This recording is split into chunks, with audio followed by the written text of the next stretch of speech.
Deus pergunta para você: não veio ainda o tempo em que a casa do Senhor deve ser edificada? Olá, irmãos, a paz do Senhor Jesus Cristo a todos, tudo bem com vocês? Muito feliz de estar gravando mais um vídeo aqui pelo canal hoje. Confesso para vocês que tenho passado dias, né, que eu não consegui gravar mais vídeos, mas estamos aqui hoje para gravar mais um estudo para vocês, tá bom?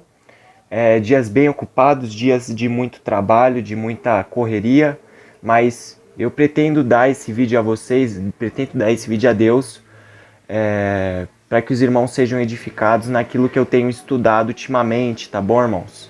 Porque a obra de Deus não pode parar. E hoje, irmãos, a gente vai estar lendo Ageu, o capítulo 1 de Ageu. A gente vai estar fazendo uma série sobre Ageu aqui no nosso canal. Pretendo que os irmãos assistam, né, nossa série de Ageu que a gente vai estar fazendo aí. E vamos começar, né? A introdução foi bem didática para você entender o que eu vou falar hoje, né? Então vamos à leitura. Ageu capítulo 1, verso 1. No segundo ano do rei Dario, no sexto mês, no primeiro dia do mês, veio a palavra do Senhor por intermédio do profeta Ageu a Zorobabel. Né? Zorobabel ele era governador de Judá. E a Josué, que era o sumo sacerdote, né? Então aqui a gente tem duas figuras, né? Já começamos com duas figuras bem importantes que os irmãos já conhecem aí do reino de sacerdócio, né? Versículo 2. Assim diz o Senhor dos Exércitos, esse povo diz, não veio ainda o tempo em que a casa do Senhor deve ser edificada, né? Muitos falam aí, né, que, vou usar a linguagem moderna, tá, irmãos? Não a linguagem da igreja primitiva, mas a linguagem que as pessoas hoje usam, né, para não fazerem a obra do Senhor, né? Não é hora de ir para a igreja. Não tô afim de ir para a igreja hoje, não tô disposto, não tô querendo ir para a igreja hoje. Deus pergunta para eles, olha só o que ele vai perguntar no verso 4. É para vós tempo de habitardes nas vossas casas, bem acabadas enquanto esta casa fica deserta? Deus está querendo dizer aqui, meu querido e amado irmão, que existem duas casas, né? Claramente não as duas casas de Israel, mas nesse contexto existem outras duas casas distintas, né? A sua casa e a casa do Pai, né? E Deus pergunta ao povo, será que não é tempo, né, de edificares, né, as vossas casas e a minha aqui fica deserta? Vocês constroem as vossas casas, vocês edificam com muito dinheiro, gastando muito tempo inútil, gastando muitas coisas, né? Enquanto a minha casa está caindo aos pedaços, a minha casa está em ruínas. O Senhor está dizendo aqui tanto literalmente quanto espiritualmente. A gente vê que no tempo de Ageu, no tempo do profeta Ageu, muitas pessoas estavam parando a obra do Senhor. No capítulo 2 a gente vê isso, a gente vai estar fazendo o capítulo 2 depois desse vídeo, tá bom? A gente vê que o povo estava desmotivado, né, para fazer a obra do Senhor. E Deus puxa a orelha, né, de Zorobabel e Josué para motivar o povo novamente. Esse é o contexto literal, né? Eles estavam mais preocupados com a casa deles do que propriamente com a casa do Senhor. Levando isso para o contexto espiritual, que é um contexto até profético, né? A gente vê que essa casa que era literal, ela se torna espiritual na nova aliança, né? Quando a gente se preocupa mais com as coisas da carne, mais com as coisas deste mundo, certamente a gente está esquecendo Deus, esquecendo a casa de Deus, né? Não importa o que seja, pode ser a coisa mais inútil, mas se você não faz isso para a glória de Deus, tenha certeza, meu querido e amado irmão, que é carne, né? É construção da sua própria casa.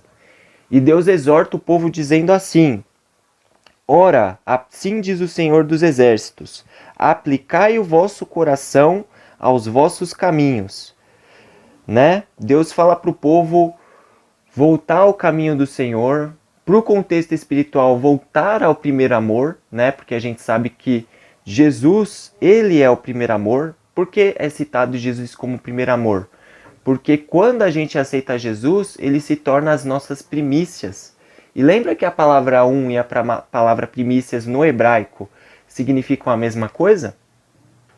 Então, simboliza isso, tá bom? E vamos voltar ao contexto, vamos ler o verso 6. Semeais muito e recolheis pouco, né? Deus está dizendo assim para o povo, vocês fazem muito por vocês, mas como não é para mim, vocês vão colher pouco, porque a vossa mão não pode trazer o vosso alimento, mas a minha mão, o Deus Pai falando, a minha mão certamente o sustentará. Entendem? Então Deus está querendo nos mostrar aqui para a gente ter uma dependência com Deus. Esse é o motivo do vídeo. Eu quero incentivar você, meu querido e amado irmão, para você ter uma vida de comunhão com o Evangelho do Reino de Deus, com a palavra de Cristo, as Escrituras, né? É muito legal dizer isso para vocês, né? Comeis, mas não vos sacieis. Vestivos, mas ninguém se aquece. O que recebe salário, aí recebe, mas pega para jogar num saco furado. Versículo 7. Assim diz o Senhor dos Exércitos, aplicai o vosso coração aos vossos caminhos. Quando Deus ele repete a palavra mais do que uma vez, é para mostrar para o povo que ali tem uma importância. Deus fala 2 vezes para aplicar o nosso coração às obras do Senhor, para que a gente herde aquilo que foi prometido a Abraão, Isaque e Jacó. Porque lá em Salomão, no capítulo 1 de Eclesiastes, certamente a gente vê lá que Salomão nos incentiva também a largar essa vida mundana, né, que a gente vive, né, para a gente viver uma vida espiritual com Deus como primícias, certamente. E a gente vê que Salomão diz também que tudo é vaidade. Vêm épocas e voltam épocas, mas sempre a mesma coisa. Por quê? Porque tudo que o homem faz, o homem já fez no passado. E tudo que ocorreu voltará a ocorrer. Porque a carne é carne, né? E o espírito, que é pouco despertado, ainda não fluiu na sua plenitude. E quando fluir, certamente o Senhor estará conosco. Entende? Esse é um contexto muito amplo das Escrituras. Por que eu falei isso? Porque a gente vê que na grande tribulação, o espírito será aperfeiçoado. E no último dia, o aperfeiçoamento será concluído com o corpo glorificado.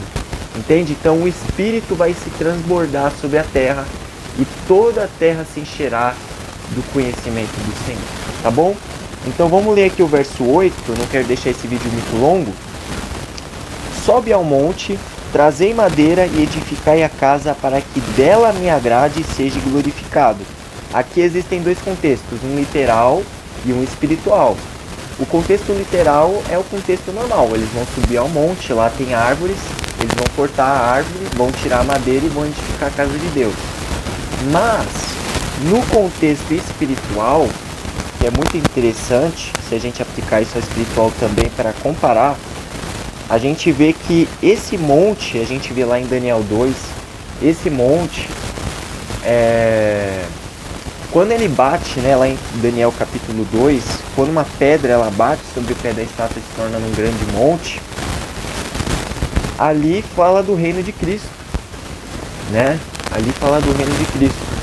Mas Cristo ele já não reina, né?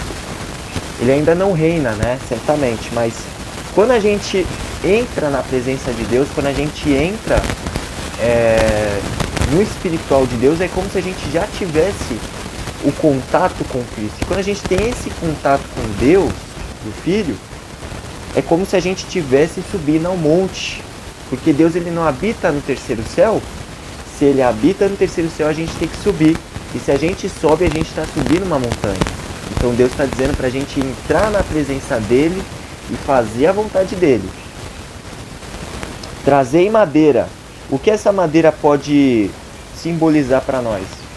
A gente vê que lá na Arca da Aliança, aquela tábua que leva a Arca da Aliança, aquela madeira de longo comprimento que 4 homens levam, é cobrida de argolas de ouro, né? Eu vou falar sobre isso num outro vídeo, mas eu vou dar uma anexada nesse contexto.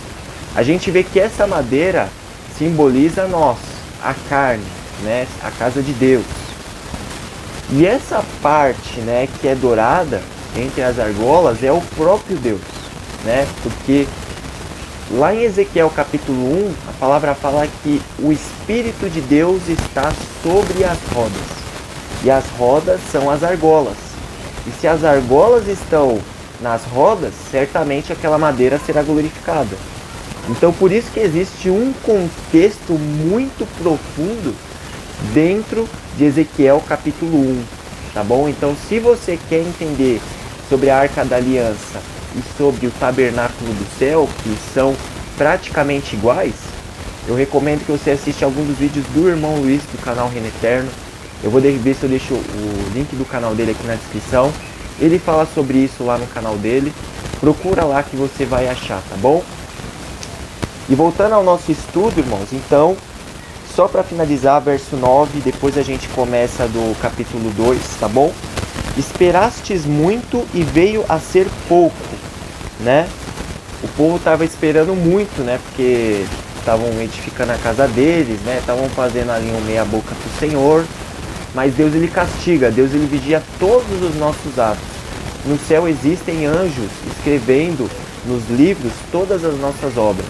Então por isso que de Deus não se engana, né? E quando trouxeste estes pouco para a minha casa, eu o dissipei com um sopro. Sabe por quê? Diz o Senhor dos Exércitos. Por causa da minha casa. Porque vós edificais a vossa casa enquanto a minha casa está em ruínas, né? Deus fala assim,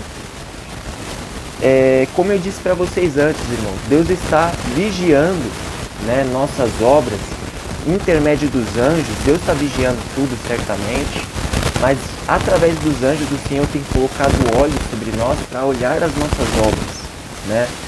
Então se você, meu querido e amado irmão, hoje está tendo problemas, né? Saiba que Deus está te vigiando e que Deus ele não quer que você peque mais.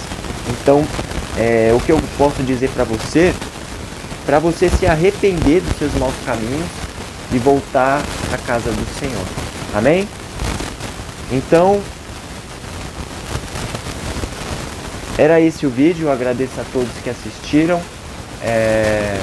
A parte 2 desse estudo vai estar saindo em breve aqui no canal. Entrem no canal do irmão Edilson, tá bom? No canal do irmão Luiz. E continue estudando, meu querido e amado irmão, para você crescer na graça e no conhecimento de Deus. Amém? Fiquem todos na paz de Cristo. Compartilhem esse vídeo. E que Deus abençoe a vida de todos.